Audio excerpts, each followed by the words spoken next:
Did you know that there's a nonprofit organization dedicated to promoting and growing the arts here in St. Lucie County? Find out more next on Inside St. Lucie.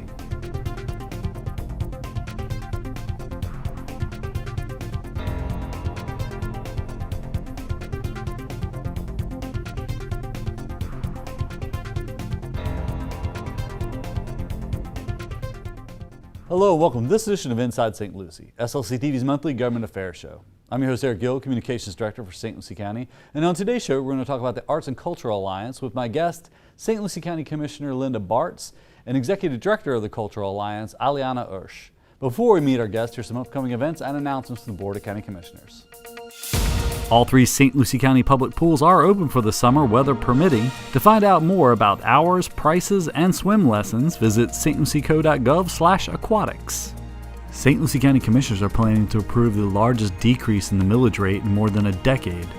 St. Lucie County's tentative and final budget hearings to set the millage rate and the budget for the fiscal year 2021 and 2022 will be held on Thursday, September 9th and Thursday, September 23rd at 6 p.m. in the County Commission Chambers, 2300 Virginia Avenue, Fort Pierce. For more details about the proposed budget, visit our website at stlucieco.gov/OMB. Now for the latest updates about all St. Lucie County Commission meetings, workshops, and events, visit our website at stlucieco.gov and click on our comprehensive calendar. And if you'd like to be added to our press release distribution list, send us an email at pio@stlucieco.org. We also hope you'll follow us on Facebook, Instagram, and Twitter at stluciegov. We're going to take a quick break. Before we do, we're going to check in with the latest economic development stats with another St. Lucie Works.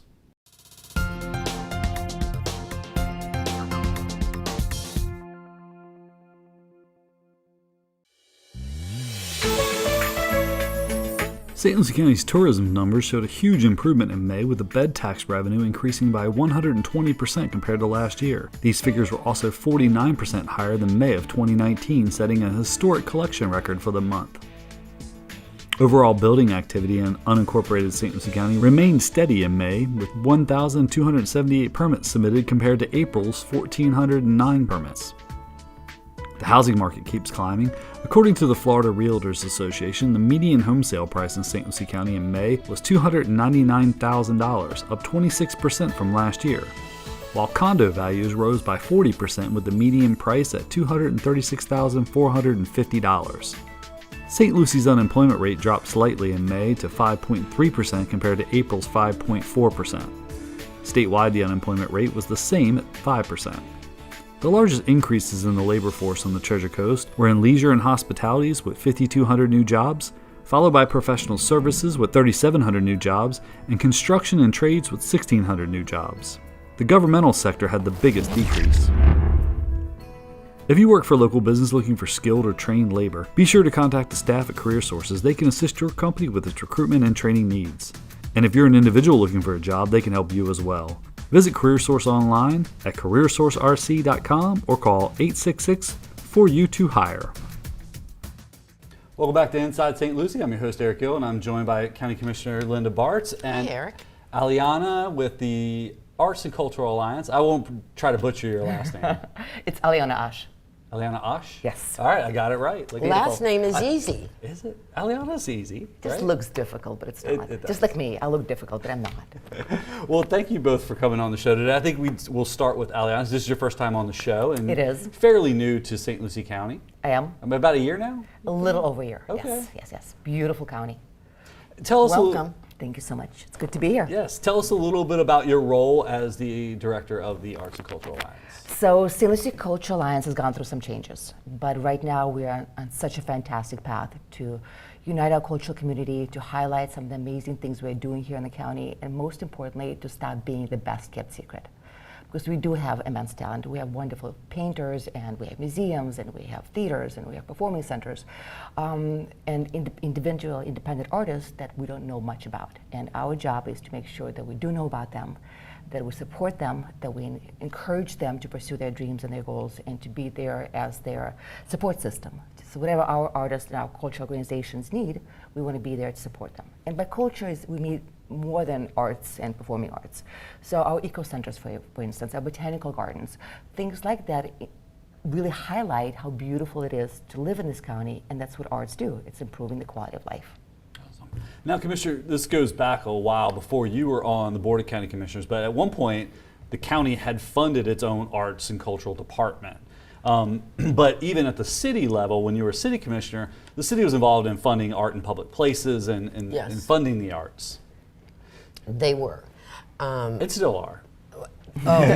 More so today than they were, and I think that overall it was a lack of funding. But we started working hard on the art in public places. Once we have a botanical garden, we were able to display. We had artists that were willing to put their artwork there. Just all of your electrical boxes throughout the city. They're all wrapped with different type art. Veterans Memorial Parkway pays tribute to every military service. There's other places that have our sandhill cranes and the things that are important, and those can be switched out, which makes it really, really nice. But yeah, that was a conscious decision to try to bring some of that back as the economy was starting to come back. Absolutely. And for those that don't know, the Art in Public Places Ordinance, I think all 3 cities have them in place now, where when we build new Capitol buildings, a certain percentage of that, the developer funds, go to build up an account to do art in public places. So the sculptures that you see around the county and the cities as well. So. And there's some amazing stuff coming on board. Yeah, I was going to say, we were talking about that before we were shooting, like the Bean in Chicago. You know, it's Tradition's got a new one that they're in the works for. Right? I forget the artist's name, but can't help you with that. Well, we'll edit that part out. But speaking of wraps, not to brag, but even the city of Fort Pierce has done those wraps on utility boxes, and I have a photo on one of them. So you know, Congratulations. I think that's great. I think, and I may be mistaken, I think that the city's first one was the painted box in front of the school on the beach. And the kids actually developed that and painted it. So that was the catalyst to see more artwork. And again, a lot of that is themed with the different areas. Yeah. The Peacock, what I call Peacock Run, Yeah. those are gorgeous. Yeah. Gorgeous. So I think and those seem to hold up really, really well. So you're not driving around in 6 months going, oh, faded, they look bad. So I think that everybody has really worked hard to step up to the plate. Well, you mentioned youth. Alyona, I know that's something recently I've seen coming out from the Cultural Alliance is Youth at Heart, or did I get that right? Yep, Young Hearts to Arts. Young Hearts to Arts. I knew it had young in it and heart in it. So the idea behind that is we encourage our students of all ages, elementary, middle school, high school, and college age young adults, to submit their artwork online. We always have a theme. This year it's compassion and love and support. So they submit their piece online, then the community gets to vote.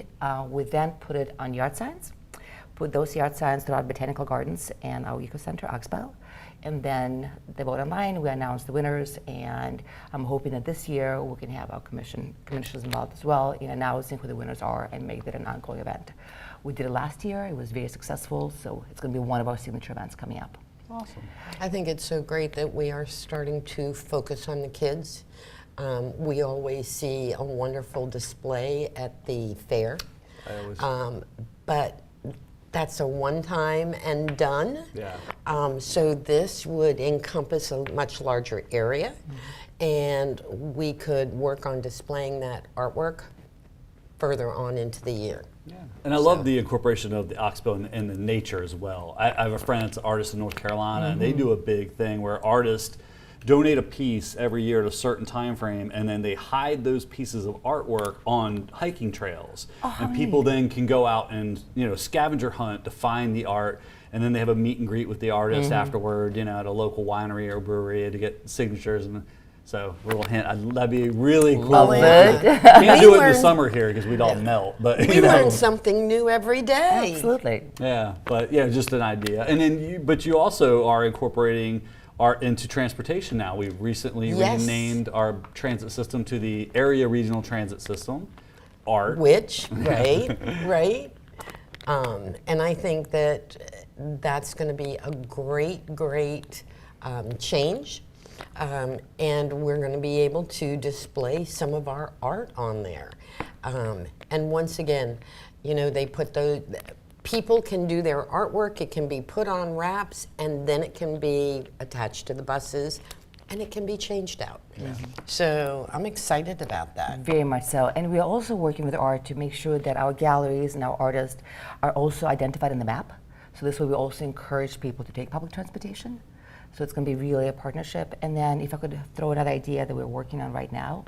When I first got here, Linda was talking to me about the recycling and how important it is to our community. So we're launching a mini project, a pilot project this year with 5 schools, CAST being one of them and leading one, where we're going to get kids to build their own recyclable cans and collect on recyclable materials. Then we're going to have Oxbow and Medney Education Center go and talk to the kids about conservation. We're going to have some speakers there as well, and then they're going to create a big piece towards the end of it. The idea is not necessarily this year, but soon, we'll have a huge mural that also is made of recyclable items and paintings with kids and adults participating in that as well. Awesome. And then eventually we'll get to statues that we're going to exhibit throughout the county. Eric, I don't know if you've been in my office, but I have a woman in there who is made out of cans. She is, as far as I'm concerned, she's amazing. The artwork is a little different. I will say that we have such a variety of art here that we can focus in so many different ways because art's in the eye of the beholder. And some of the things I love about art is it works with your mood. There is art that makes me happy when I see it. There is artwork that excites me when I see it. And then there's artwork that you can just reflect on. So I think that, you know, different artists, but everyone has their specialty, their thing that grabs at different parts of the public. Connects to different people. and different- Absolutely, Cool. absolutely. Yeah. Now, the Cultural Alliance did their big event recently, a mindfulness event, Yes. right? And that's going to be an annual event? It is. It's Treasure Coast Arts and Mindfulness Fest. And the idea was, again, to bring the arts and the Zen, especially what we're coming out of. It was so important to get that calmness and peace to us. And that's what this festival was all about. And when we talk to the artists and mindfulness professionals, we've heard how they're separate, you know, there are tons of arts festivals and they're wonderful, and there are many mindfulness and wellness festivals, and that's fantastic. But not many or any that we know of that does both. So that was such an exciting concept, and everybody who's attended loved it. The vendors were beyond thrilled. So we're working very closely with our wonderful partners at Mid-Florida Event Center, who've been absolutely amazing on so many different levels, to build this and make this our huge signature event that ideally, eventually, will bring an international crowd. Yeah. You mentioned the pandemic, and we're still hopefully coming out of it, although the numbers aren't going the right way. As we move forward, your role as an organization, is that to help facilitate artists too? Because I know you're doing a workshop on how to get grants, and there is some federal money, the Save Our Stages money available. Yep, absolutely. Are you all helping to coordinate that effort? Yep. Our next professional development class is actually taking place on August the 3rd, and we're doing Introduction to Public Arts. So we want to make sure that our artists know how to apply, what's an RFQ versus RFP, you know, what the appropriate steps are, and throughout the year, we talk to our cultural community to find out what their needs are, and then build professional development classes accordingly. Awesome. So what is the membership cost to folks? It's extremely reasonable. So for artists, it starts off at $85, or $65, I apologize, and that enables them to be listed on our website, so they all have their own page, take advantage of all the exhibitions that we're putting in place, and we're still working on developing more gallery spaces throughout the county, so we're being a little creative right now by using places that we could exhibit art and that would draw people's attention and hopefully sell art. We recently partnered up with 500 Orange Avenue, which is the old post office. Beautiful venue, and the artists are beyond thrilled about hanging their art there. So you've also done, I didn't mean to interrupt, you've also done out the airport, the Church Coast Regional Exactly. Airport. Yes. And I know some artists or some employees that bought some artwork the opening night there. That's fantastic. So far, knock on wood, we were able to sell at least one piece at every single opening that we had. Awesome. So we're really building upon that. But our benefits are also designed specifically to address the needs of our cultural community. So when I first got here a year ago, when we was in the middle of lockdown, we either Zoomed or talked to most of the artists that we knew to find out, what do you need? Tell us, we're here to serve you, not the other way around. And there were 4 major subjects that came up. Funding, of course, was the first. Places to exhibit and perform, marketing, and professional development. So that's what we've been focusing on for the last year. And our membership grew from, I think it was a handful of artists to over 150. Wow. Yeah. And so far, now it's the word of mouth. First we really had to reach out to every single artist, and now they're coming to us, and it feels good.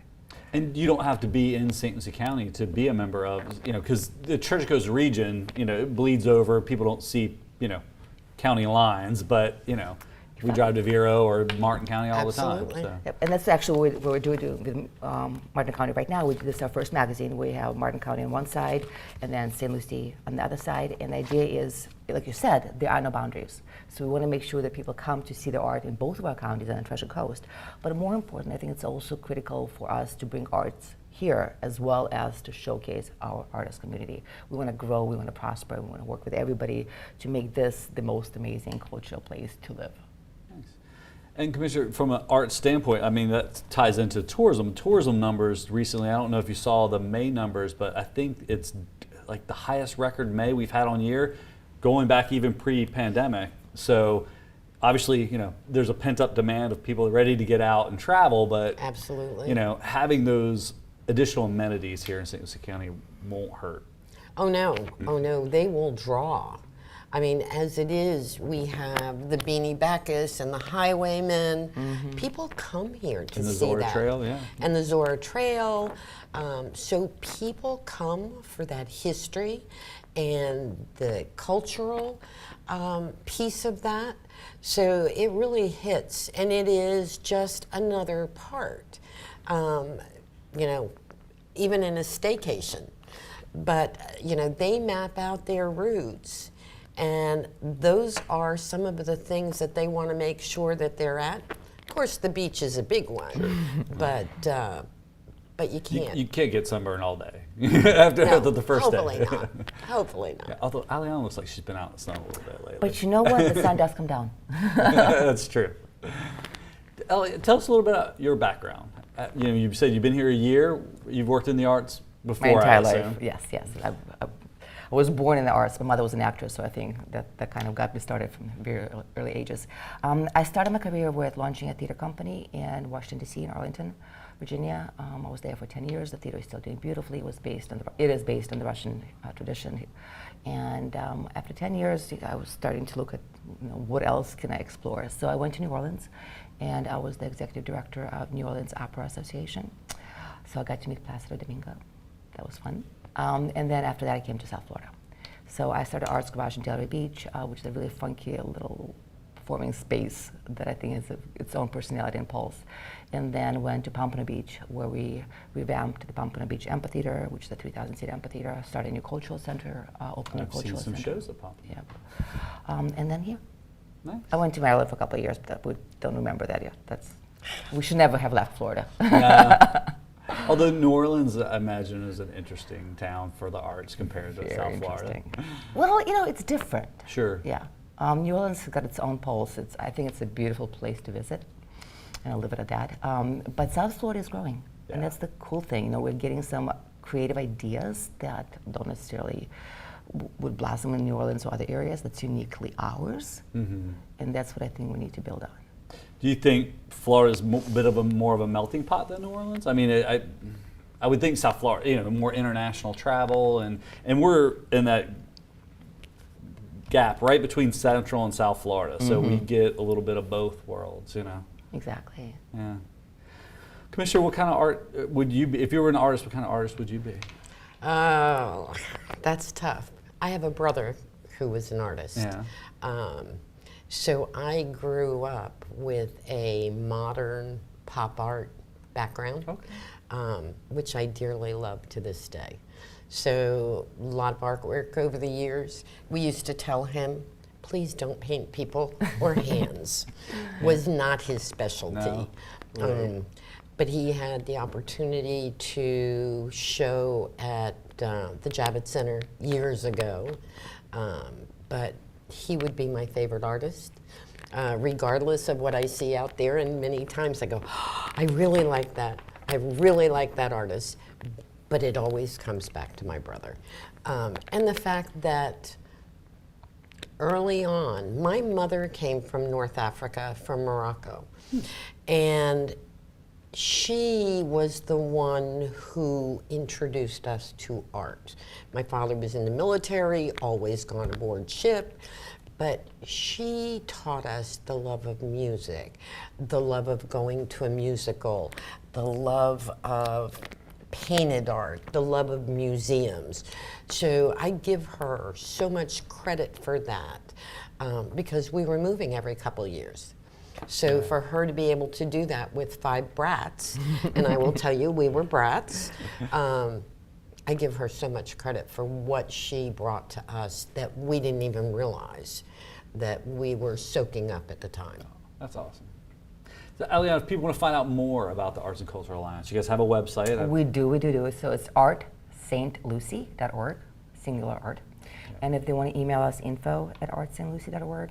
All my information is on the website, including my cell number. So I would love to hear from our audiences, our patrons, our citizens, our residents, anybody and everybody. We are like a sponge. We are looking for ideas to sponge them in. I think we are stronger in numbers.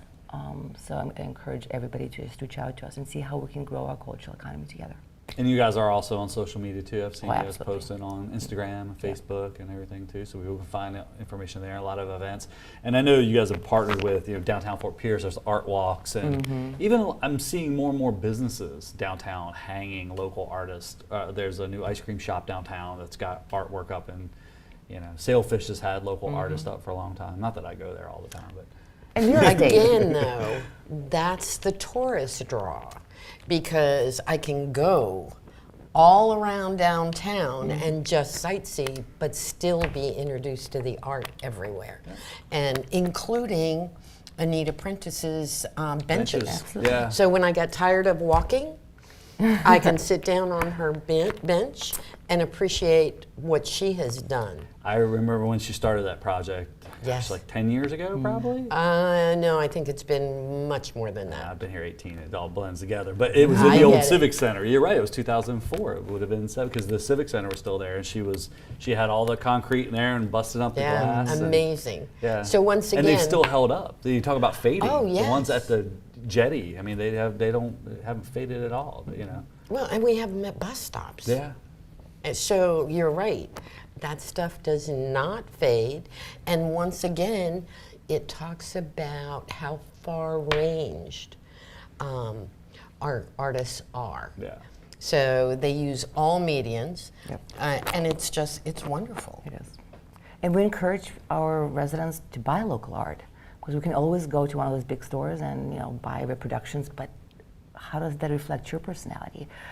Like you said, beauty is an art of the beholder, and eye of the beholder. So find something that speaks to you, and that's part of the reason we're partnering up also with the real estate agencies and companies to make sure that when people are buying a home, they can see what's available and to help our artists sell their artwork. Because if they don't sell their artwork, we're not going to have many artists See, left. that's a good ploy for realtors. When you sell a home, take a little piece of that commission and give the client a housewarming gift of a local artist, Yep. a sculpture or a painting, and look at that. Great idea. Decorate your model homes with that. But no matter what, just encourage people to buy local art and support local community. Absolutely. Is there anything else we didn't get to mention before we wrap up the show, other than get out and enjoy some of the, now, concerts are happening again, the Sunrise and plays at the Pineapple Theater. The kids are doing Footloose this weekend. My son's running lights on it. So. Excellent. Hopefully this will expand even more as we do the proposed entertainment center. There will be so much available out there. So once again, Alyona, I want to thank you. Number one, welcome you to the county, but to thank you for taking on this project and bringing us and arts and the culture to the forefront Thank you so in much. our county. Yeah. It's time. Yeah, absolutely. Agreed. Well, thank you both for joining me today. Thank you for having us. Thank you for having us. Don't go anywhere. We take a quick break. When we come back, we'll wrap up the show. We hope you've enjoyed this edition of Inside St. Lucie, and I hope you'll tune in again next month. If you have topics or subjects you'd like to see covered here on the program relating to St. Lucie County government, give us a call at 772-462-1791 or send us an email at pio@stlucieco.org. If you'd like to see a previously aired episode of this or other SLC TV programs, visit our YouTube channel at youtube.com/stluciegov. For myself and the staff, I'm Erick Gill. Thanks for watching.